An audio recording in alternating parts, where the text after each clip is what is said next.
तो आज हम देखने वाले हैं वैद्युत फ्लक्स की अवधारणा। वैद्युत फ्लक्स की अवधारणा the concept of electric flux कि ये क्या कहता है।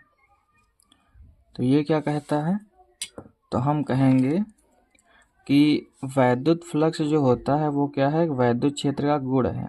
वैद्युत फ्लक्स वैद्युत क्षेत्र का एक गुण होता है। वैद्युत फ्लक्स क्या है, एक वैद्युत क्षेत्र का ये गुण होता है। किसी वैद्युत क्षेत्र में किसी काल्पनिक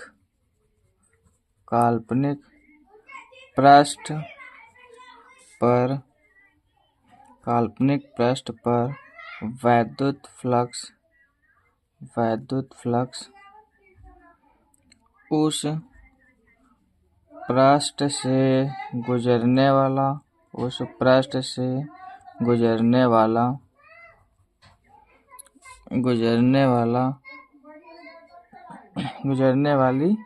वैद्युत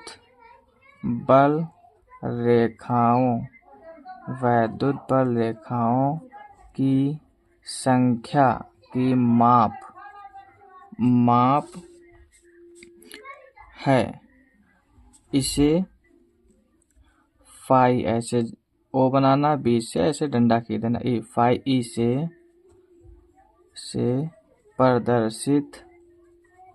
प्रदर्शित करते हैं। अब समझते हैं ये हमने क्या है। तो मैंने कहा कि जो ये आपका वैद्युत फ्लक्स है वो क्या होता है, वैद्युत क्षेत्र की एक प्रॉपर्टी, एक गुण है। और वैद्युत क्षेत्र में मान लेते हैं कि एक पृष्ठ रख दिए हैं, एक सरफेस है हमारा इमेजिनरी, तो काल्पनिक पृष्ठ है। तो उस वैद्युत फ्लक्स क्या होगा, वो जो काल्पनिक पृष्ठ है उससे गुजरने वाली जितनी बल रेखाएं हैं उनकी जो संख्या होती है वो टोटल अगर हम काउंट कर लें, कुल गिन ले कितनी है, तो उसे ही हम कहते हैं वैद्युत फ्लक्स। और किससे दिखाते हैं वैद्युत फ्लक्स को, तो हम ध्यान रखेंगे फाई ई, इसे क्या बोलेंगे, तो आप कहेंगे इसे हम बोलते हैं फाई, साथ में ई है तो ई लगाते हैं, तो इसे हम फाई ई बोलते हैं। अब अगर हम बात करें कि इसकी परिभाषा आप कैसे दे सकते हैं, तो यही एक तरीके लिख देंगे, फिर भी कोई प्रॉब्लम नहीं। वैद्युत फ्लक्स की परिभाषा तो हम कहेंगे डिफिनीशन ऑफ इलेक्ट्रिक फ्लक्स। तो ये क्या होता है, पहले हम इसका डायग्राम बनाते हैं, तब आप बेहतर तरीके से समझ पाएंगे कि ये काल्पनिक पृष्ठ और ये सब है क्या। तो इस तरीके से एक हम मान लेते हैं कि एक पृष्ठ है आपका, ये एक काल्पनिक पृष्ठ है और ये कहाँ रखा है, तो आपने कहा एक समान वैद्युत क्षेत्र में रखा हुआ है, तो हम इसे एक समान वैद्युत क्षेत्र में रख देते हैं। तो ये एक समान वैद्युत क्षेत्र में होगा। इसे हम एक छोटा सा यहाँ पे एक एरिया मान लेते हैं। ये क्या है, ये पूरा एक काल्पनिक पृष्ठ है और इसमें से एक छोटे भाग पे हम पहले देखते हैं। तो ये डी ए, ये क्षेत्रफल छोटा सा डी ए, और ये मान लेते हैं वैद्युत क्षेत्र की तीव्रता, और इनके बीच बना हुआ एंगल है थीटा। क्या कहा, एक समान ये वैद्युत क्षेत्र है आपका, ये लाइनें क्या दिखा रहे हैं, वैद्युत क्षेत्र को एक समान, और इसमें ये काल्पनिक पृष्ठ रखा हुआ है। इसके पूरे काल्पनिक पृष्ठ में से हम छोटे से भाग पे चेक कर रहे हैं आपका, तो ये वैद्युत क्षेत्र की तीव्रता ये हो गई, और ये अल्प क्षेत्रफल हो गया, और इसके बीच में बना हुआ एंगल थीटा हो गया। अब हम लिखते हैं इसकी परिभाषा। तो हम कैसे कहेंगे, तो हम कहेंगे कि माना किसी वैद्युत क्षेत्र को हम किससे लिखते हैं, तो आप कहेंगे ई से। वैद्युत क्षेत्र में कोई लघु क्षेत्रफल डी ए, हमने ये दिखाया है डी ए, तो लघु क्षेत्रफल डी ए है। तब तो हमको पता है वैद्युत क्षेत्र की तीव्रता इनटू लघु क्षेत्रफल के लघु क्षेत्रफल आपका डी ए के अदिश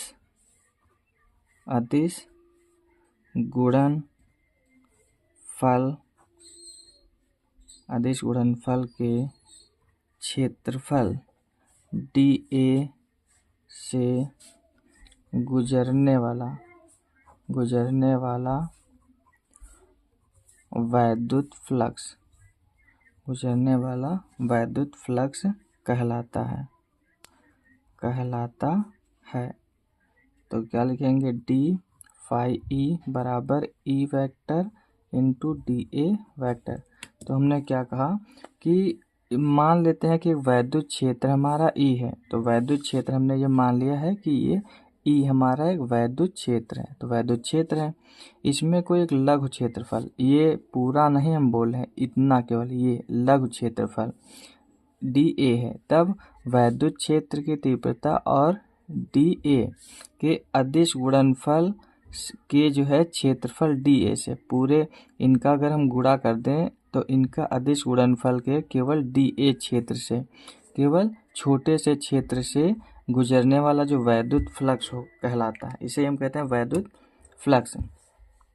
तो हम कहें कि अगर वैद्युत फ्लक्स फाई ई, ये क्या हो जाएगा, हमको पता है कि ए वेक्टर डॉट जो प्रोडक्ट होता है ए बी का वो हो जाता है ए बी कॉस थीटा। तो कॉस थीटा हो गया, तो इसे ओपन कर देते हैं, तो ई इंटू आपका डी ए कॉस थीटा, ये हो गया।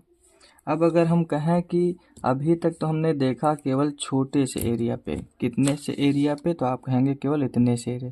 हम अगर कहें कि पूरे इस पृष्ठ से कितना वैद्युत क्षेत्र की तीव्रता गुजर रही है, तो हम वो देखते हैं। तो हम कहेंगे संपूर्ण पृष्ठ से कितनी गुजर रही है, तो हम कहेंगे संपूर्ण पृष्ठ से गुजरने वाला वैद्युत फ्लक्स। तो जब संपूर्ण की बात करते हैं तो हम लगाते हैं इंटीग्रेशन, इसे हिंदी में समाकलन बोला जाता है।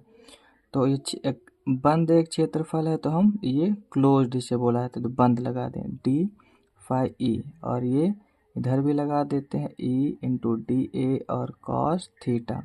हम किसके सापेक्ष समाकलन कर रहे हैं, क्षेत्रफल हम बढ़ा रहे हैं, पहले छोटा क्षेत्रफल था पूरे क्षेत्रफल, तो हम क्षेत्रफल के सापेक्ष, तो यहाँ से ये डी हट जाएगा, तो ये हो जाएगा फाई ई, और इधर हो गया आपका क्षेत्रफल के आप सापेक्ष कर रहे हैं,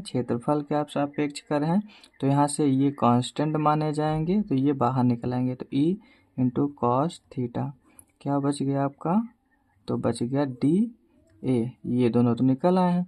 और इसका ध्यान रखिएगा कि ये छोटे से क्षेत्रफल से हम पूरे क्षेत्रफल निकाल रहे हैं, तो ये डी, जैसे इसमें से डी हटा था फाई ई आ गया, उसी तरीके से इसमें से डी हट के ए आ जाएगा।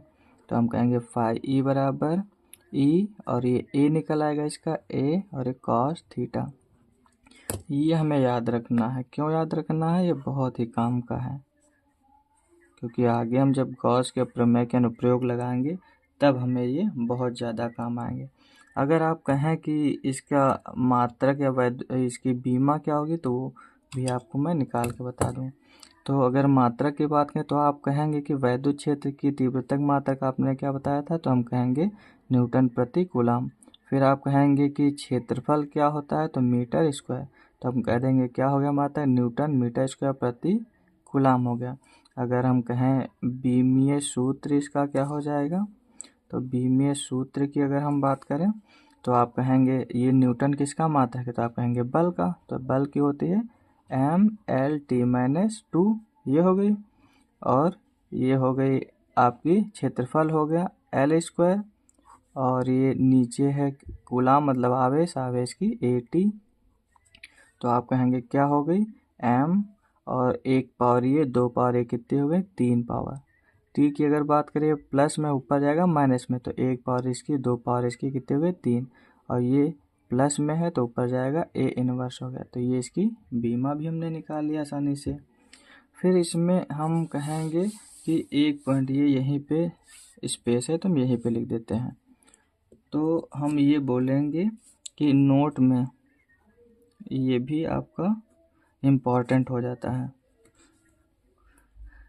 यदि यदि वैद्युत बल रेखाएं यदि वैद्युत बल रेखाएं पृष्ठ के अंदर प्रवेश कर रही हैं तो वैद्युत फ्लक्स अंदर जा रहे तो हम कहेंगे ऋणात्मक होगा। कैसा होगा? ऋणात्मक होगा। दूसरा पॉइंट कह देंगे क्या कि यदि वैद्युत बल रेखाएं अब अंदर की ओर थी तो ऋणात्मक थी, नेगेटिव थी, और हम कहेंगे कि वैद्युत बल रेखाएं अगर बाहर की ओर होंगी तो क्या होगा? इसका उल्टा आप कहेंगे धनात्मक। तो कैसे होंगी? धनात्मक वैद्युत फ्लक्स होगा।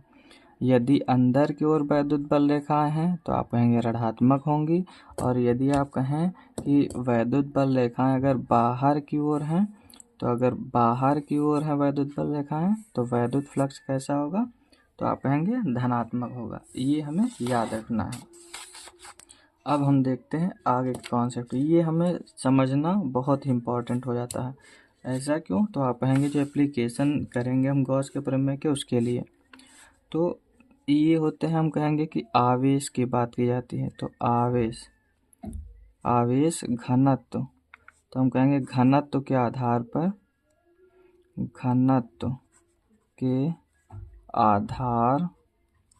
पर आवेश कितने प्रकार के हो जाते हैं? तो आवेश आप कहेंगे 3 प्रकार के होते हैं। कितने? 3 प्रकार के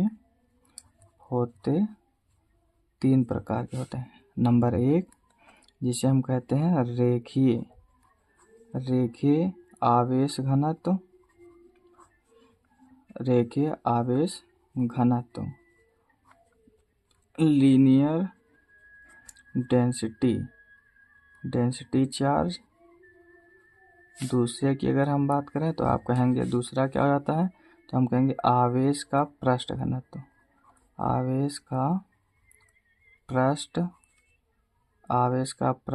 घनत्व। तो हम कहेंगे सरफेस डेंसिटी चार्ज। आप कहेंगे तीसरा क्या होता है? तो हम कहेंगे तीसरा आवेश का आयतन घनत्व। तो हम कहेंगे वॉल्यूम डेंसिटी चार्ज। ये हो जाएगा। ये 3 प्रकार के होते हैं। अब हम समझते हैं कि ये कैसे इम्पोर्टेंट है और ये कैसे हम इसे समझ सकते हैं। तो हम एक ही केवल परिभाषा लिखेंगे, उसे हम डिटेल्ड में आपको बता देंगे, और बाकी आप खुद से आप परिभाषाएं बना सकते हैं। तो हम एक परिभाषा लिखते हैं। तो किसी चालक तार के एकांक लंबाई L में वितरित L लंबाई पर वितरित कुल आवेशों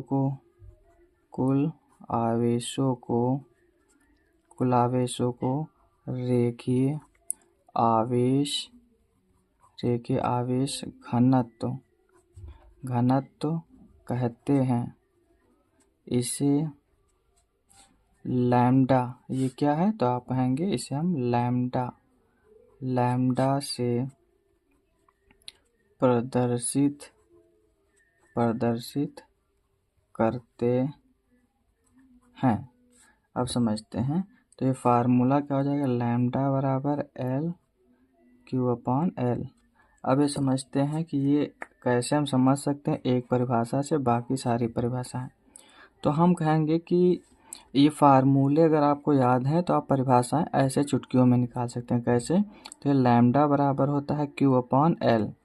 तो इसे यहाँ पे अगर हम देखें तो हमने कहा कि किसी चालक तार के, तो हमेशा तीनों मान के चलना, किसी चालक तार के एकांक लंबाई हमने क्यों माना, मैंने पहले भी बताया था एकांक का मतलब एक। अगर इसकी लंबाई को हम मान लें 1 मीटर या 1 सेंटीमीटर, तो 1 मीटर अगर हम मान लें तो ये क्या हो जाएगा, नीचे 1 हो जाएगा। तो आप कहेंगे कि क्यू बराबर हो लैम्डा बराबर हो जाएगा क्यू के। तो एक तरीके से ये दोनों आपस में बराबर हो जाएंगे।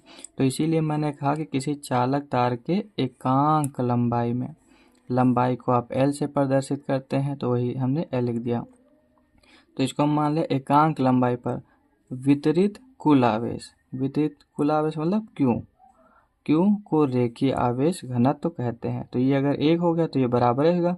तो हम कहेंगे कि किसी चालक के एकांक लंबाई पर वितरित कुल आवेशों को ही हम कहेंगे रेखीय आवेश घनत्व। इसे किससे लिखते हैं, लैम्डा।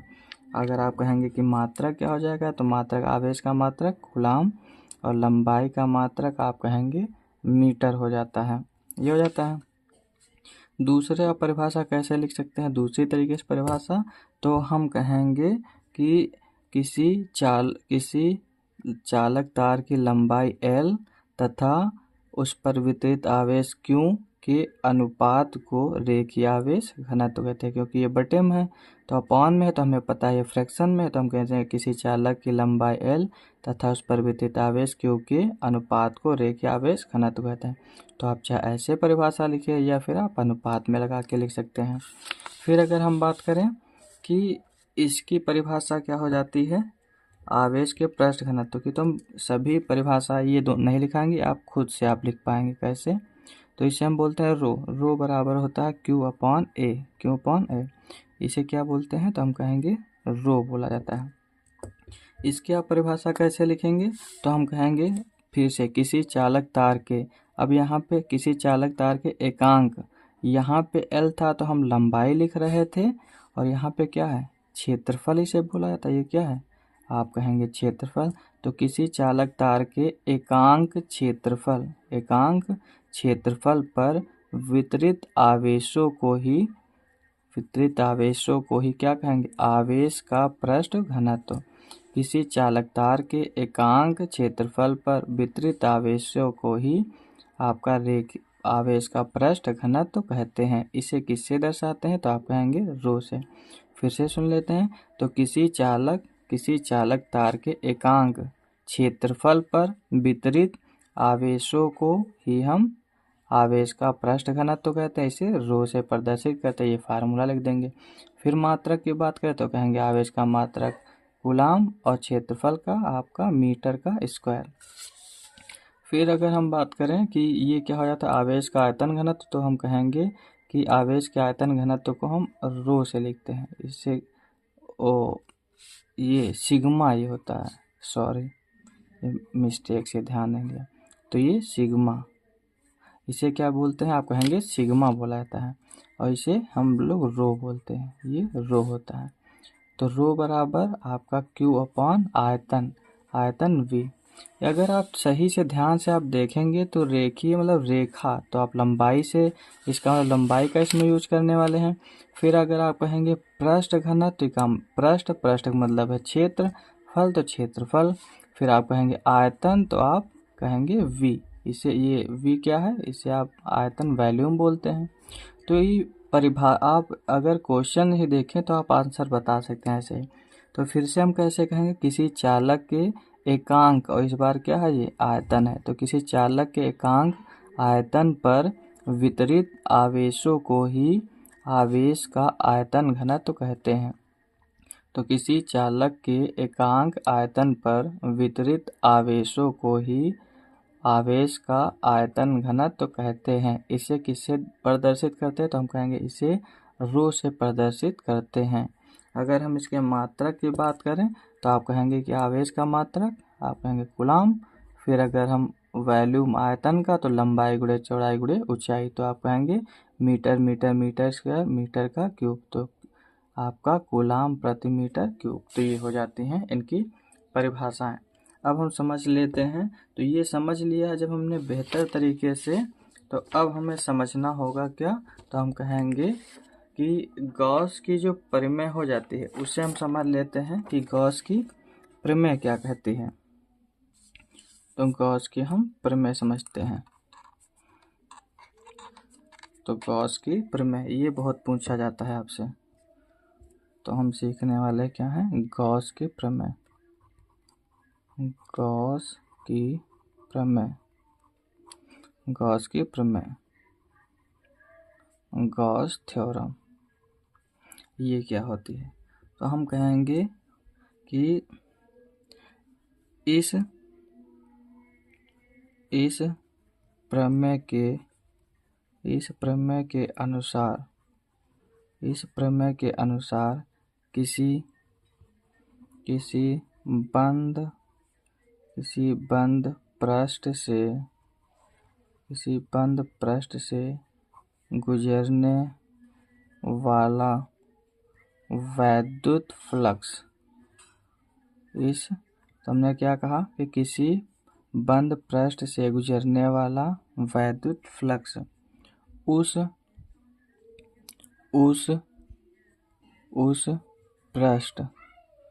उस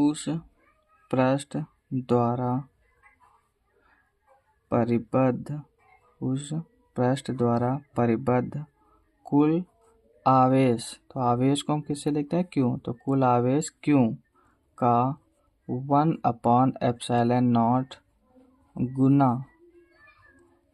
गुना होता है। तो इसे ही हम क्या कहते हैं, गॉस की प्रमेय। तो हमने क्या कहा, वैद्युत फ्लक्स, तो वैद्युत फ्लक्स को हम लिखते हैं फाई ई बराबर क्यू का गुना का मतलब गुणा, कितना गुना, 1/ε0 गुना। तो फाई ई बराबर क्या हो गया, आप कहेंगे क्यू और अपॉन में है एप्सिलॉन नॉट, तो ये हो जाएगा Q/ε0। अब यहाँ पे देखा तो हमने क्या कहा कि ये परिमेय क्या कहती है, तो ये परिमेय ये कहती है कि कोई अगर बंद पृष्ठ है तो उस बंद पृष्ठ से जितना गुजर रहा वैद्युत आपका फ्लक्स है, तो उस पृष्ठ द्वारा जो परिबद्ध है आपका कुल आवेश, उस आवेश का कितना गुना, 1/ε0 गुना होता है। तो ये हो गया क्यू, कुल आवेश का ε0 गुना होता है, गुणा कर दिया एक से, तो क्यू, नीचे एप्सिलॉन होता है तो ε0। ये क्या है, तो हम कहेंगे निर्वात की वैद्युतशीलता, जो कि हम लोग पढ़ चुके थे कूलाम के नियम में, निर्वात की वैद्युतशीलता।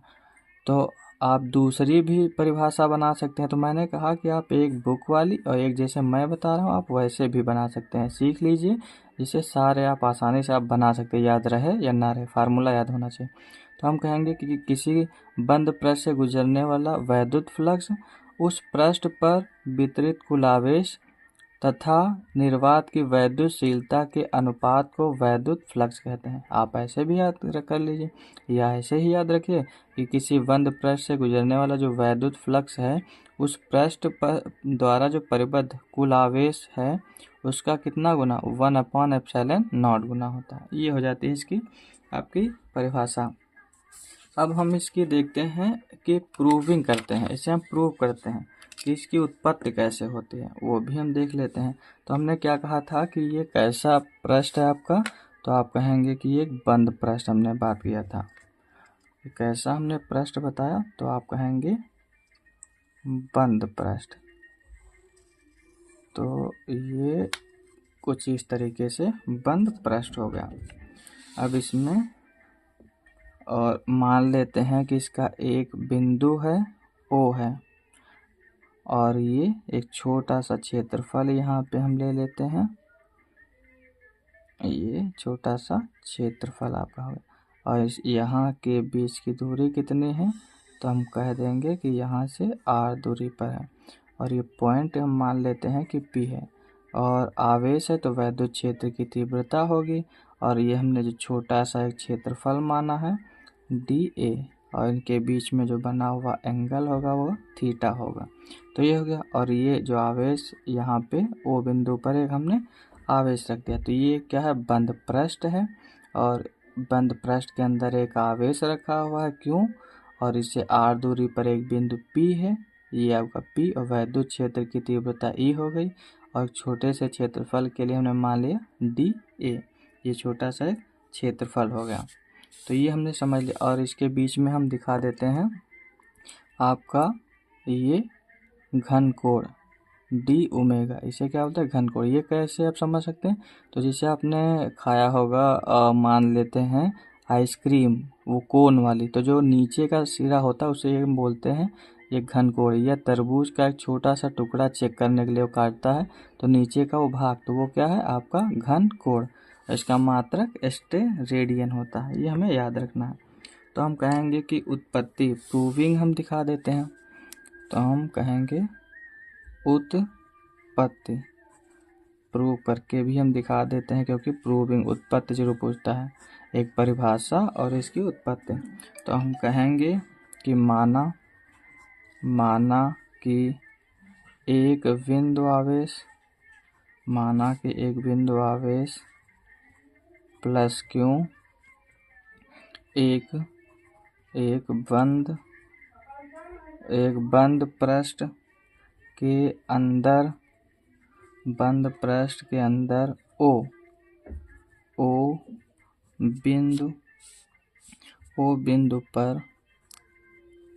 बिंदु पर स्थित है। इससे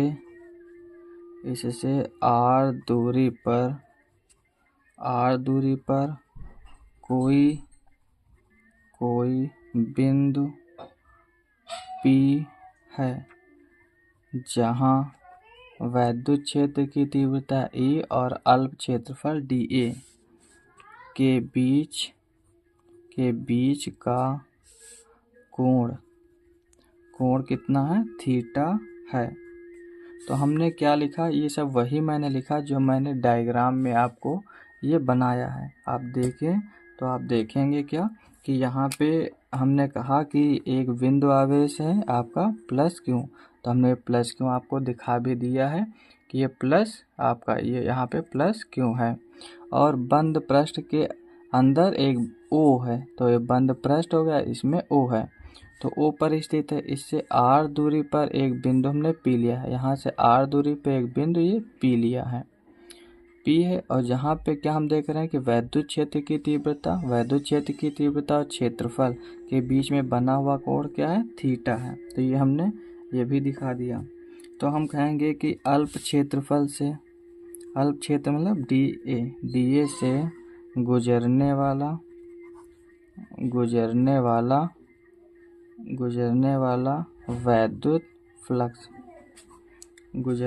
वैद्युत फ्लक्स d फाई E बराबर E vector into DA vector, ये हम लोग पढ़ चुके हैं पहले ही।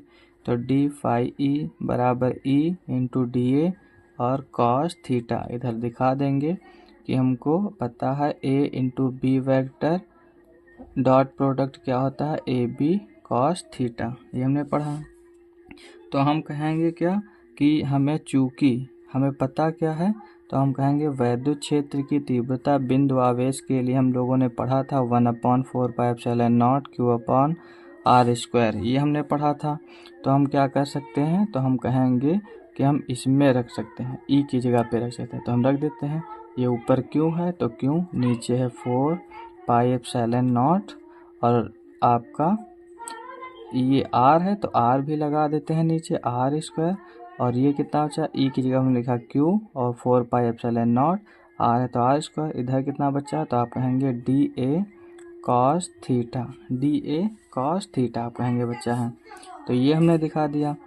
अब ये आपको ध्यान रखना है कि ये जो हमने दिखाया यहाँ पे घन कोण, तो इसी को हम बोलते हैं, यहाँ हम दिखा देते हैं कि d ओमेगा को हम बोलते हैं आपका DA cos theta upon r², ये इसका क्षेत्रफल होता है।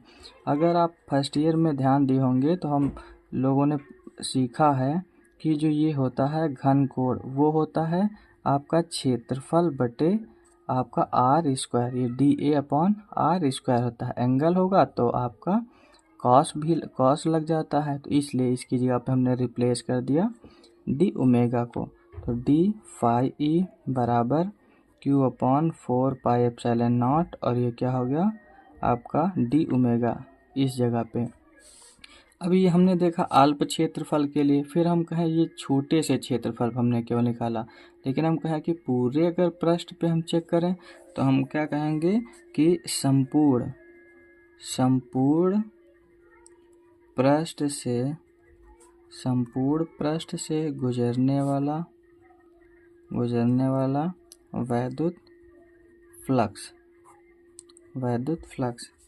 तो आप कहेंगे इसका हम फिर इंटीग्रेशन कर देते हैं, तो इंटीग्रेशन इधर भी इंटीग्रेशन हम कर देंगे, तो इधर भी हम इंटीग्रेशन कर देते हैं, तो ये इंटीग्रेशन हो गया, ये इंटीग्रेशन हो गया। बंद पृष्ठ है तो हम बंद कर देते हैं, तो यहाँ से ये हट जाता था तो ये फाई ई आ गया। यहाँ से हम कर रहे हैं इसके सापेक्ष घन कोण, तो ये सब कांस्टेंट है तो ये आ गया बाहर, ये बाहर आ गया, हो गया डी ओमेगा। अब ये याद रखना कि ये जो होता है घन कोण, ये मैंने जिससे आपको फार्मूला बताया कि घन कोण ये आपका d A upon r square होता है। तो पूरे अगर हम क्षेत्रफल है तो गोला एक तरीके से बना होता है, तो गोले का पृष्ठीय क्षेत्रफल आप कहेंगे कितना होता है, तो हम कहते हैं 4 पाई आर स्क्वायर होता है और नीचे आर स्क्वायर, तो आर स्क्वायर से आर स्क्वायर काट देते थे तो हमारा आता था 4 पाई। तो कितना होता है इसका, तो आप कहेंगे 4 पाई, तो हमने ये लिख देते हैं Q upon 4 pi epsilon not, और इसकी ये कितना 4 पाई, तो 4 पाई से 4 पाई काट देते हैं तो फाई ई बराबर क्या बच जाता है, तो आप कहेंगे क्यू अपॉन एप्सिलॉन नॉट बच जाता है। ये हो जाता है आपका, इसे ही हम क्या कहते हैं गॉस की प्रमेय। ये मोस्ट इम्पॉर्टेंट हो जाता है, यही पूछता है कि गॉस की परिभाषा बताइए फिर इसकी उत्पत्ति भी बताइए, तो ये हो जाती है। अब इसे हम एक बार और फिर से रिवाइज कर लेते हैं। तो मैंने कहा ये मैंने जो बनाया था डायग्राम वही बताया कि माना एक बिंदु आवेश है प्लस क्यू है, और बंद पृष्ठ के अंदर ओ एक बिंदु है, ओ से ओ पर ये प्लस आवेश है, ओ पर स्थित है, और इस आवेश से कितने दूरी पर, तो हम कहेंगे आर दूरी पर। तो आर दूरी पर क्या स्थित है, बिंदु P स्थित है, तो ये बिंदु P स्थित है। और जहाँ पे आपको वैद्युत क्षेत्र की तीव्रता E और ये क्षेत्रफल DA के बीच में बना हुआ कोण आप कहेंगे थीटा है। तो केवल इतने क्षेत्रफल से जो गुजर रहा है वैद्युत फ्लक्स उसके लिए, तो DA से गुजरने वाला वैद्युत फ्लक्स, तो हमने कहा डी फाई ई बराबर ई इंटू डी ए। ये डॉट प्रोडक्ट है, डॉट प्रोडक्ट होता है ए बी कॉस थीटा, तो हमने ये लिख दिया, ये और कॉस थीटा लगा दिया। हमको पता है बिंदु आवेश के कारण हमने पहले ही सीख लिया है कि ये होती है वैद्युत क्षेत्र की तीव्रता एक बिंदु आवेश के कारण। तो डी फाई और ई की जगह हमने रख दिया ये क्यू, और नीचे 4 pi epsilon naught r square बचा तो आर स्क्वायर कर दिया, इधर डी ए कॉस थीटा बचा है तो डी ए कॉस थीटा। ये आपको याद रखना है कि डी ओमेगा बराबर, ये मैंने उधर दिखा भी दिया कैसे आ रहा है।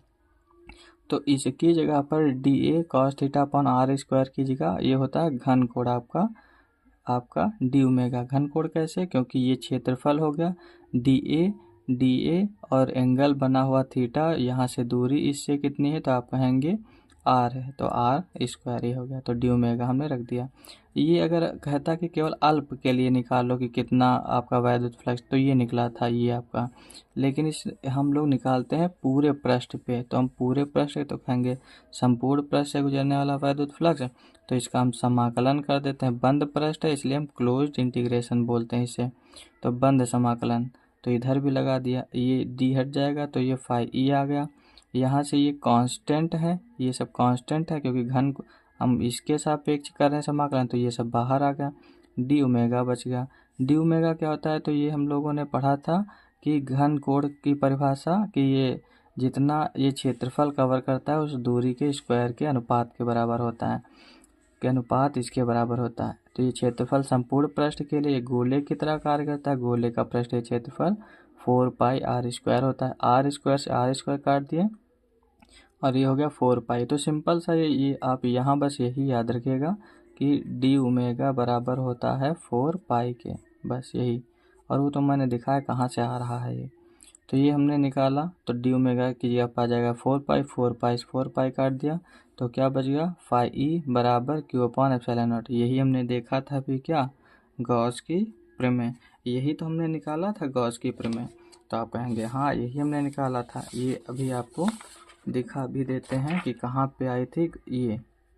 ये थी ना गॉस की प्रमेय, तो ये हो गई गॉस की प्रमेय। अब हम लोग नेक्स्ट क्लास में सीखेंगे कि अनुप्रयोग, जो गॉस की प्रमेय पर इम्पोर्टेंट जो अनुप्रयोग हैं वो क्या है।